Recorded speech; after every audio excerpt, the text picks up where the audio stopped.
acabamos de manter da Xunta de Portavoces.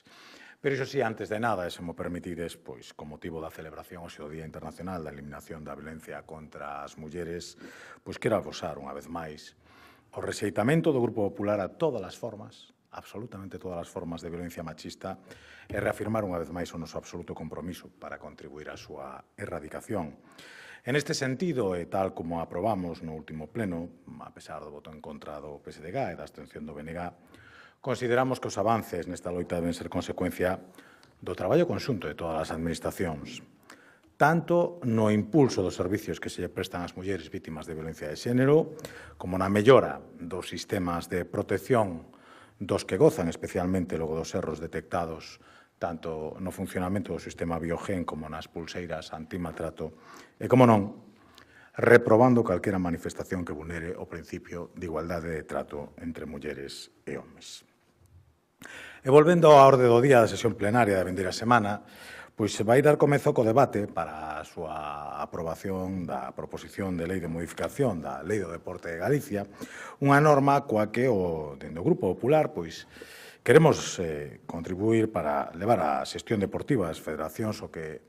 xa está implantado noutros ámbitos da xestión pública, non? Porque o bo goberno no deporte é un requisito esencial para o normal desenvolvemento da xestión de organizacións e de federacións deportivas e, en concreto, queremos que as federacións deportivas eleven o nivel de exixencia das súas normas de goberno a través de principios que garantan a xestión irreprochable dos seus recursos financeiros, os controis para previr os conflitos de interese ou a duración limitada dos cargos electos directivos, algo que xa están a facer un importante número xa desas federacións. Pero aínda máis importante é que con esta proposición de lei tamén queremos dar un paso máis na loita contra a violencia no deporte. E para iso recollese a posibilidade de que sempre, co consentimento das víctimas ou do seu representante legal, a Xunta de Galicia poida exercer a acción popular nos procedementos penais por violencia no deporte. Así que agardamos que esta nova lei se adiante co maior apoio posible do Parlamento galego, de xeito que o noso deporte siga avanzando e conseguindo novos éxitos non só a nivel nacional, senón tamén internacional, pero, sobre todo, que siga a ser unha escola de valores, valores propios do deporte como o compañerismo, o respeto, o traballo en equipo ou a igualdade entre homes e mulleres. O Pleno continuará coa comparecencia da Conselleira de Vivenda e Planificación de Infraestructuras para informar sobre os balances das actuacións en materia de vivenda no que vai de legislatura. Como sabedes, un dos principais obxectivos que se ten marcado o actual Goberno é duplicar o parque de vivenda pública ata cadar as 8.000 vivendas. En este momento, e cando ainda faltan varios meses para chegar ao ecuador desta legislatura, a Xunta xa ten en marcha alrededor de 3.000 novas vivendas públicas, o que representa que case 3 das 4 vivendas comprometidas para toda esta legislatura, pero que, ademais, como anunciou o presidente Rueda, o vindeiro ano van a estar en marcha as 4.000 vivendas públicas comprometidas para a presente legislatura. E isto nos parece unha magnífica noticia, así como que se faga un balance da situación en relación a este tema. Xa dentro do apartado de proposicións non de lei, desde o Grupo Popular imos centrarnos en primeiro lugar nunha das cuestións que entendemos máis nos preocupan a nivel do ensino público galego e non é outra cousa que os intentos de adoutrinamento político que dende distintos ámbitos políticos e sindicais do nacionalismo galego, seguindo, por certo, as directrices marcadas polos coronéis da UPG, se está a facer dos nenos e nenas en idade escolar a través da distribución de material didáctico relacionado coa posición de conflitividade social que esta organización propugna. E por ese motivo, queremos que o Pleno do Parlamento amose o seu firme rexeitamento a este tipo de prácticas, abogando porque se implanten ferramentas que garanten a neutralidade ideolóxica nas actividades escolares e complementarias que se desenvolvan nos centros educativos galegos con base na pluralidade e o respeto ás liberdades individuais. A segunda das proposicións non de lei do Grupo Popular está centrada en poñer de manifesto a situación real da situación sanitaria na comarca do Morrazo, polo que solicitamos que o Servizo Galego de Saúde elabore un estudo técnico detallado sobre a atención sanitaria continuada e urxente que se presta nesta comarca, especialmente nos concellos de Cangas e de Moaña. Consideramos necesario, eu diría que imprescindible, que o Sergas avalíe e demostre con este estudo as vantaxes asistenciais, organizativas e de eficiencia derivadas do modelo sanitario actual fronte a posibles alternativas de redistribución de servicios. En concreto, consideramos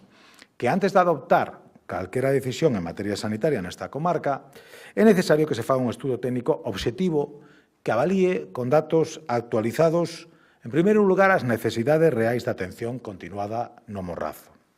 a distribución de poboación, os tempos de resposta, a carga asistencial e as vantaxes comparativas entre distintos modelos de organización. Este estudio debería servir de base para garantir que as futuras decisións se adopten con base na evidencia científica e na eficiencia dos recursos, asegurando o mellor aproveitamento deses recursos públicos e a calidade da atención sanitaria prestada aos veciños do Morrazo.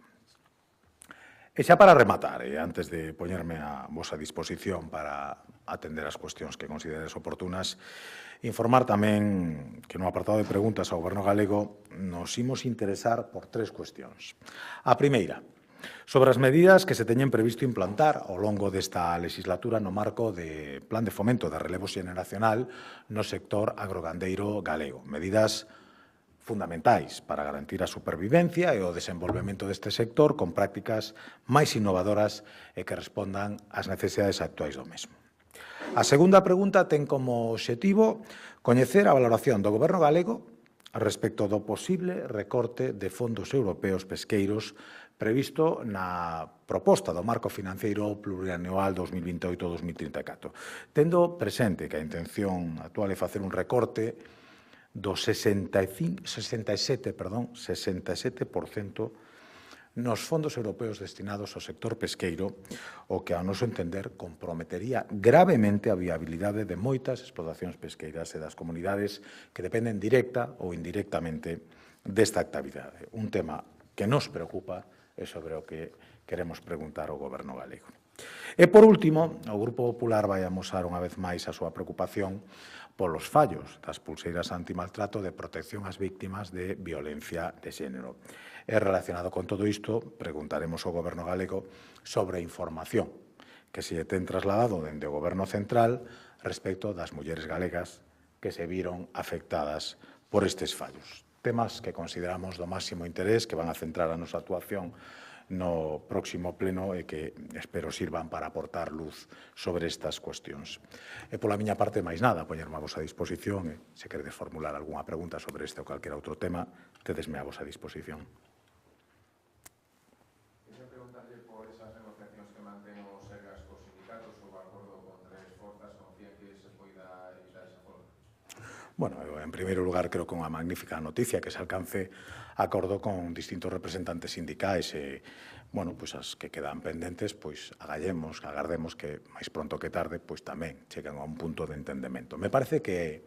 a maneira de solucionar os problemas en calquera ámbito, pero neste caso no ámbito sanitario galego, que volvo a repetir, son problemas moi similares aos que sufren o resto das comunidades, o conxunto do territorio nacional, pois que mellor maneira que a través do diálogo. Ese diálogo é fructífero e permite efectivamente alcanzar acordos que nos permitan avanzar na mellora dunha sanidade galega que para min, volvo a repetilo, está entre as mellores do mundo, creo que será sempre unha boa noticia. Polo tanto, animo a todas as partes a que sigan facendo propostas, achegando posturas e alcanzando acordos que sirvan para ese objetivo. Perdón? Sí. Alertaba o BNG de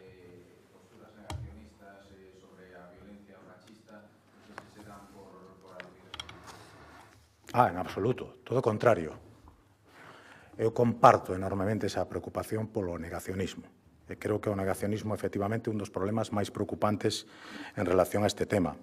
Preocúpame o negacionismo daqueles que negaron que se foran a producir, por exemplo, rebaixas nas condenas de agresores sexuais, que despois se produciron. Preocúpame o negacionismo dos que dixeron que non se iba a anticipar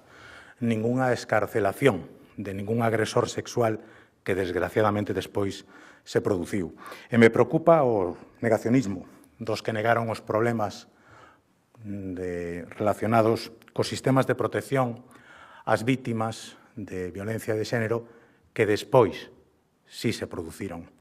A mí me parece que é un negacionismo preocupante, como calquera outro negacionismo. Afortunadamente, eu milito nun partido que non é para nada negacionista e que, polo tanto, vai combatir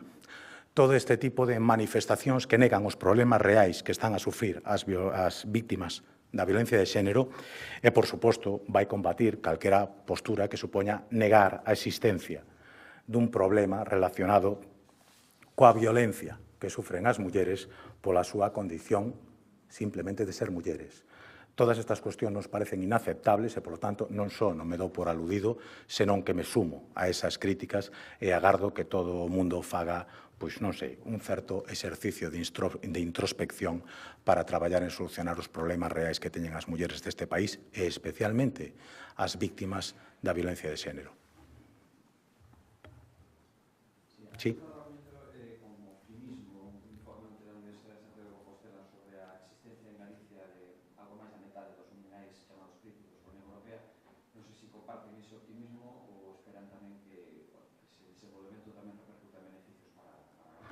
A nós nos parece que o primeiro que tense que producir para que existan beneficios relacionados con este tema é un análise obxectivo das posibilidades que temos. Por lo tanto, creo que Galicia teña eses recursos a súa disposición é unha magnífica noticia, magnífica, que creo que debería alegrar a calquera que se considere galego. E a partir de aí o que tenemos que estar é aos distintos informes que fan os técnicos respecto de como se poden explotar eses distintos recursos e se a explotación deses recursos é compatible co mantemento dos valores ambientais, da conservación dos espacios e demais. Afortunadamente, este Parlamento de Galicia xa sacou adiante unha legislación que garante que a explotación de todos eses recursos mineiros e de outro tipo de recursos, como poden ser os relacionados coa explotación enerxética, repercutan necesariamente en beneficios sociais para o conxunto das comunidades que se poden ver afectados polos mesmos. E, polo tanto, xa dispoñemos desas ferramentas. Así que eu creo que temos que felicitarnos do descubrimento destas posibilidades de novos ámbitos de desenvolvemento da riqueza en Galicia e felicitarnos tamén de que a nosa legislación garanta que esa riqueza, no caso de ser explotada, vai redundar en beneficios sociais para toda a sociedade galega. Algúnha outra cuestión? Nada máis? Pois moitas gracias a todos pola atención e nos miramos en vindeiras citas.